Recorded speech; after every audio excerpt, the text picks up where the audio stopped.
Hello guys, today we will be continuing our Caro-Kann series, and the variation that we will be talking about today is called the Panov Attack of the Caro-Kann Defense.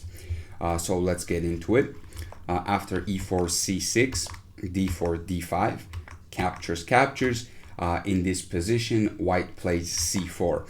As you know, in the exchange Caro-Kann, there are many ways white can set up, and there are many ways black can set up as well. However, after pawn to c4, the situation totally changes, so we cannot use the setups of the regular exchange Caro-Kann in this structure. Okay, so what is going on here? As you can see, there is already some tension in the center, and we can take this c4 pawn at any moment and release that tension, giving white an isolated pawn. However, that is not what we want to do right away. So the first thing we want to do is bring out the knight to f6, defending our pawn. White brings out the knight to c3, and we go knight c6. Now, this is called the modern defense of the Panov Attack, and it goes into the e6 systems.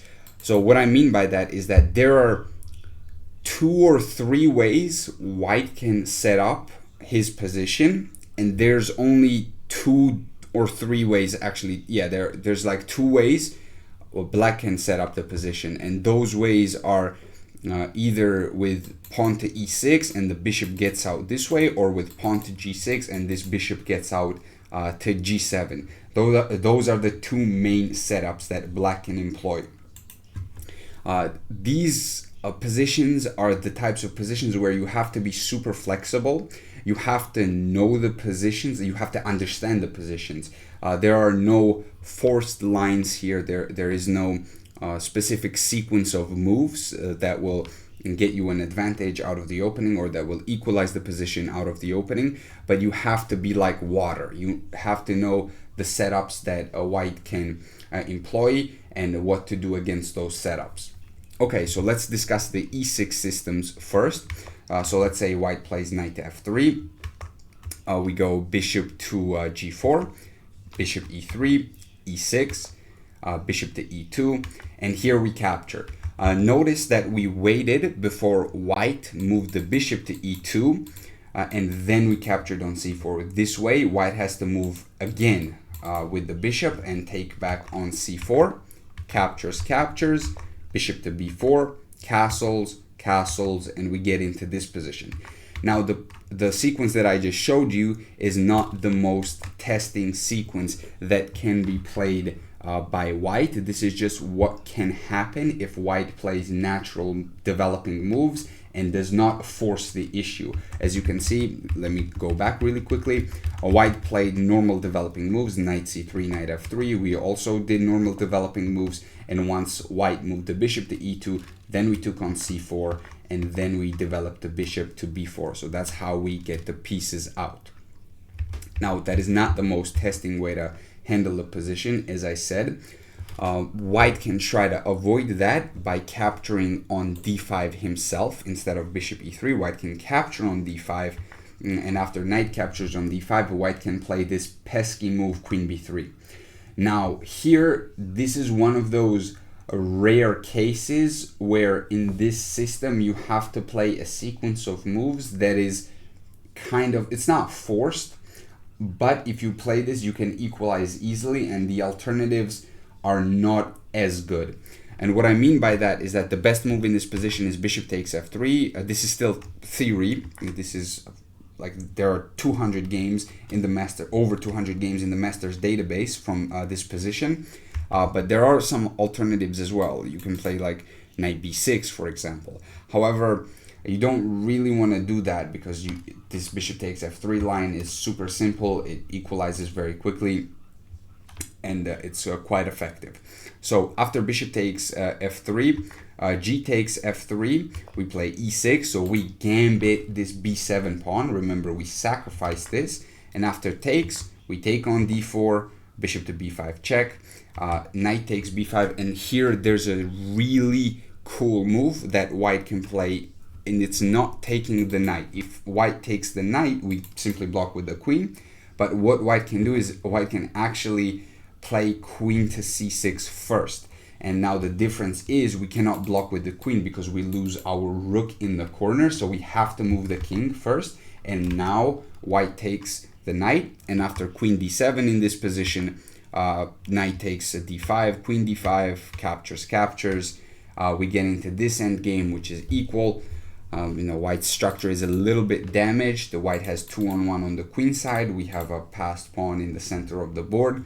In my opinion, these positions slightly favor black just because black's king is a little bit more active and black has a better structure on the king side. However, it is equal and it is playable from both sides. So you can experiment with this position. You can study it in your own time. I think this is a very interesting position.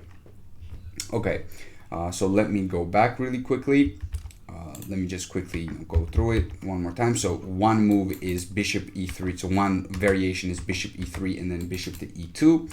Another way white can play this is white can capture the pawn on d5 and then play queen b3. And you will see these similar ideas in the g6 system as well. Okay, so now going back. There is another way to play for white after bishop e3, and let me just make a couple of moves. Instead of bishop e2 here, what white can play is this move c5, and I do think that this is probably the best continuation for white, and this is the main idea white should employ. And the idea of this move is that, well, first of all, you're taking more space, you're controlling the d6 square, so now the bishop cannot go to d6 square. And as white, your long-term goal is to push these pawns. You want to go like a3, b4, b5, and start and just throw these pawns forward and get in like armada on this side of the board, like an avalanche. So that is what you want to do with the white pieces. With the black pieces, you want to continue developing. And you either want to push e5 at the correct moment or play knight e4. Probably most likely knight e4, but the main idea is that you are playing in the center of the board. So as white, your main idea is to play in the center. Everything revolves around this pawn and either e5 or either knight e4. Some ideas like that. After bishop e7, bishop to b5. Let me move my mouse. Castles. H3, bishop to h5, castles, knight e4. And as you can see, if the knight is captured on e4, it's not exactly great for the white pieces. There is g4 here, but this is not great. But also another point that you have to remember is that if this exchange happens, even if there's not a pin here, even if black's not winning a piece or anything like that, this pawn being here dislodges the knight from the defense of the d4 pawn. So then you can set up an attack on d4 successfully.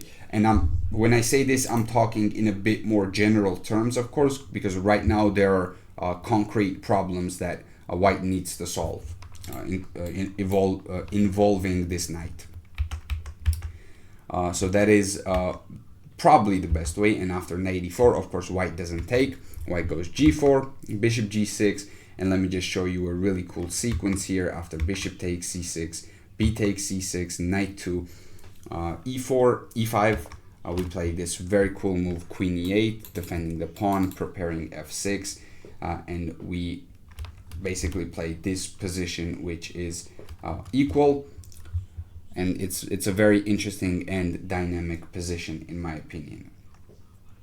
Okay, so that is the e6 system of the Panov. Now let me open up a new chapter here and let me show you how to play the g6 systems.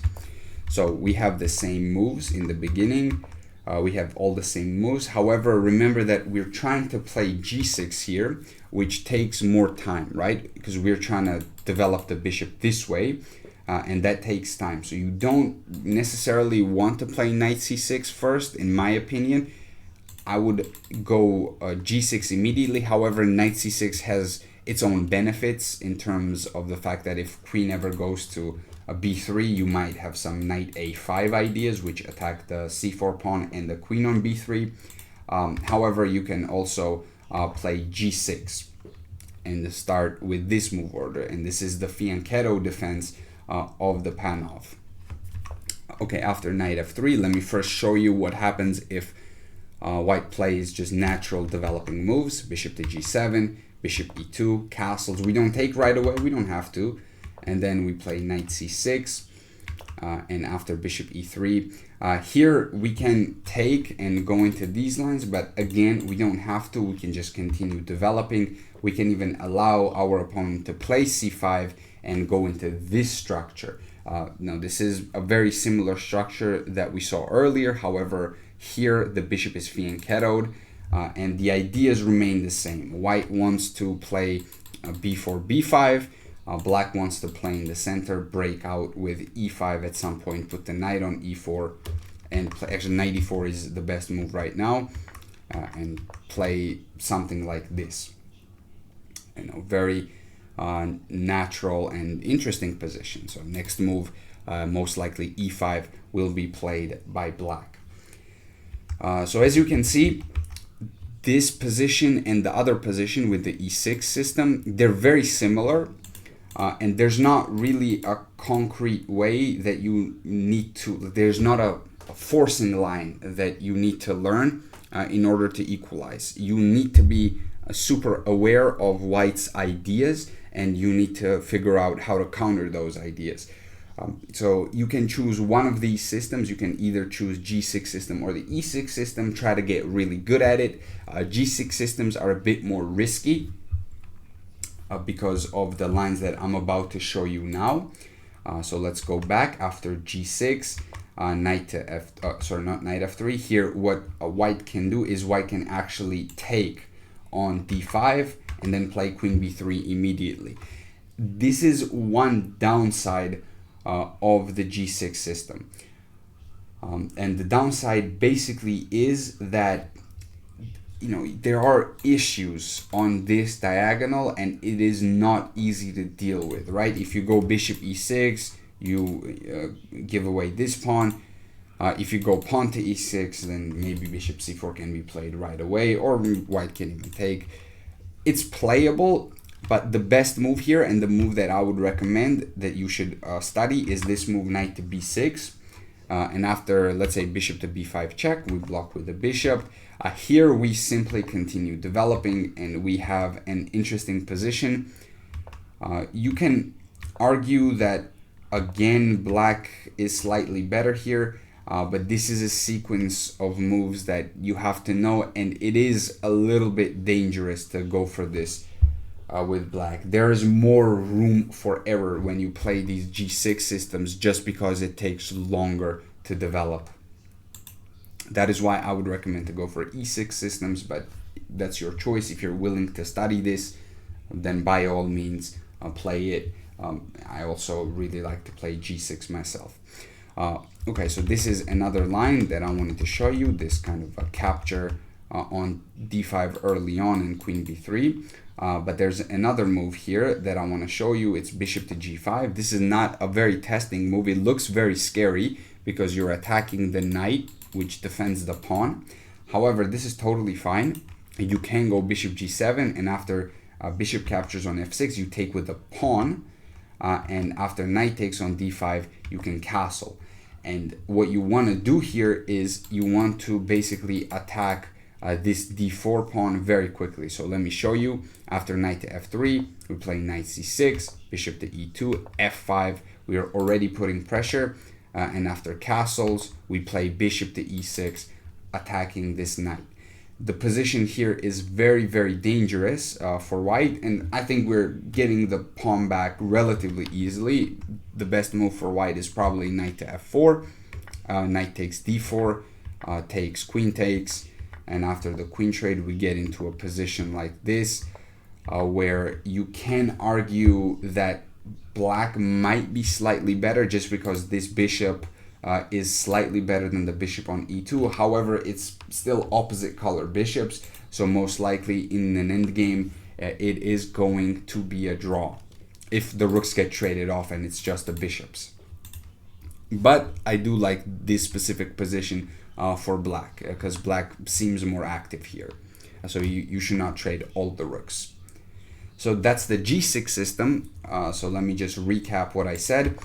After C4, the beginning of the Panov attack, when you develop, you have multiple choices in terms of what you want to do. You can go knight to C6 and then bishop to G4 after the knight goes to F3 and play E6, or you can go for G6, put the bishop this way, castle quickly, and then continue developing normally.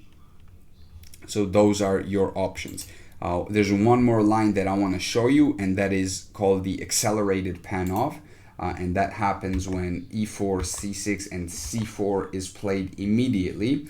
And we play D5 normally, and takes after CD, ED, we get into this position. And here we don't take the pawn on D5 because then we would get hit with a tempo. Instead, what we do is we go knight to F6, and we simply want to recapture with the knight. And knight C3, we capture.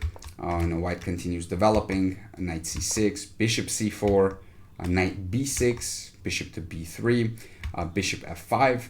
We don't want to go bishop G4. Keep this in mind. There's bishop F7 tactics, and after king F7, there's knight G5, winning the bishop on G4, and white is completely winning. So we don't want to do that. Instead we put the bishop on F5, D4, E6, and here after D5 we take and we go into this position, castle. The position basically liquidates here.